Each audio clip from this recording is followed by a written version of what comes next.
Hey, what's up everyone? Welcome back to the channel and welcome to today's video where we're going to be talking about the new upcoming EOS R6 Mark II, which of course is the planned successor to the EOS R6. I'm going to give you guys a rundown of the specs that we know so far, as well as kind of give you my input on the camera and if it's something that you should purchase if you already own a standard R6 Mark I. Now, as always, if you find the video useful or helpful, please consider giving it a thumbs up, as well as subscribing to the channel. That way you get alerts anytime I put out a new news-related video or tech video like this one right here. Now, let's get into it. Now, everyone knows that the Canon R6 has been an absolutely successful camera over the last few years in Canon's lineup. It's arguably one of the more successful cameras that they've put out in quite some time, as it has become an absolute favorite in the wedding photography industry, as well as real estate photography. One of the main reasons for this was the price point. It came packed full of features at a reasonable price compared to some of the other mirrorless cameras in the market. Now, unfortunately, we don't have a price point for the R6 Mark II yet, but hopefully Canon's going to keep it priced very similar to the current R6, as that seemed like an extremely nice sweet spot for this camera, especially when the R5 came out with it. Now, since we haven't really had any word on an R5 Mark II, we don't know if there's another camera body coming out with the R6, so that could potentially mess with pricing a little if it doesn't have a companion camera to come out with. Now, first and foremost, the thing I have to say after seeing the leaked specs that we have seen is I'm not really impressed. It looks like the only major change they're doing is changing the current 20 megapixel sensor up to a 24 megapixel sensor. Unfortunately, we don't really know which 24 megapixel sensor they're using. We don't know if it's something from one of the older cameras using a 24 megapixel sensor, or one of the newer cameras, or if it's something completely new in general. There are lots of people speculating that it may have the R3 stacked sensor.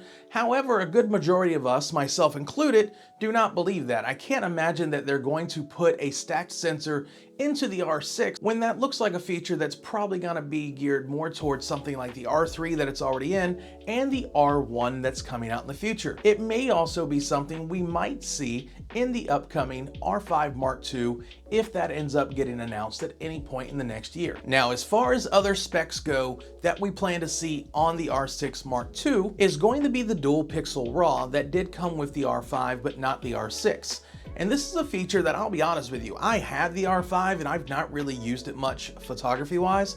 It essentially takes two versions of a photo so that in editing you can tweak your depth of field, among other things. As far as I know, you can only do this in the Canon editing software, as I've not really seen an option for it in Adobe Lightroom. If there is another software that can edit the dual pixel RAW, someone please let me know down in the comment section below. As I said, it's not a feature that I really used much, and from what I gather, doesn't get used much as a whole. The dual pixel autofocus is going to be making a return. The in-body stabilization is going to be making a return. It's got a new option that's labeled as a digital teleconverter. There isn't a lot of information about exactly what this is.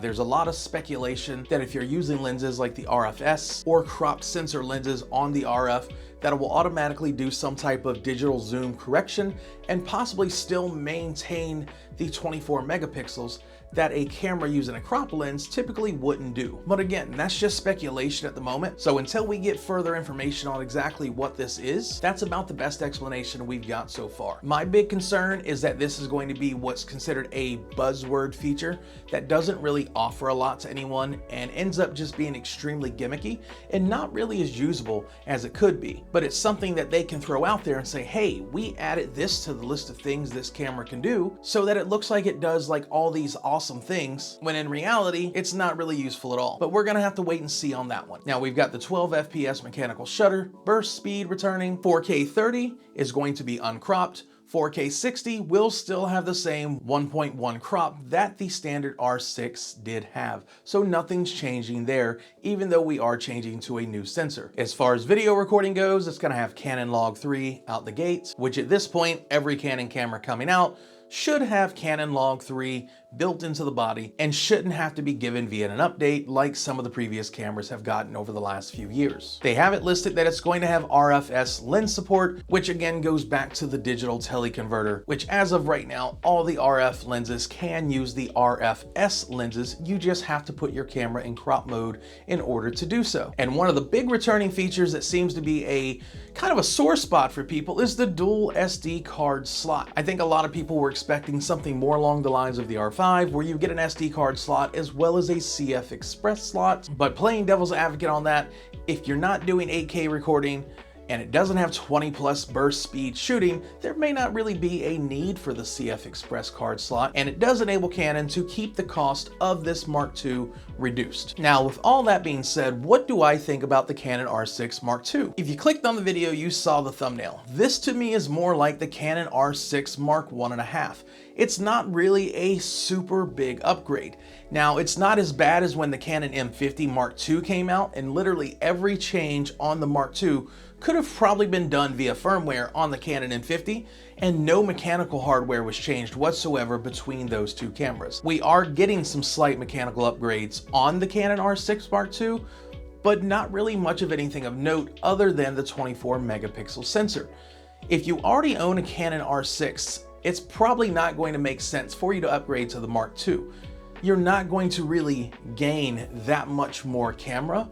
If you're looking to do an upgrade, do an actual upgrade. Upgrade to something bigger. Look at maybe an R3. You can pick up secondhand R5s, which is still going to be an upgrade over an R6 Mark II any day of the week for much less than they came out. Now, if you're someone starting in the Canon EOS R mirrorless system, the R6 Mark II might be a good place to start. But on that same token, just like secondhand R5s, you could possibly catch a great deal on an R6 Mark I. Now, keep in mind, all of my opinions and views are just based on the specs we see. Until we get a physical camera in hand to the reviewers, we're really not going to know how much of a performance difference there is. And we're going to have to wait until then to get a final verdict on the R6 Mark II. As of right now, I don't see it as a great upgrade. If they price this camera at anything higher than what the current R6 is priced, it's not going to be a deal whatsoever. At that point, take your money, buy something else. Now, I'd love to hear what you guys have to say about the R6 Mark II. Are there some features that haven't been shown yet that you would like to see on this camera?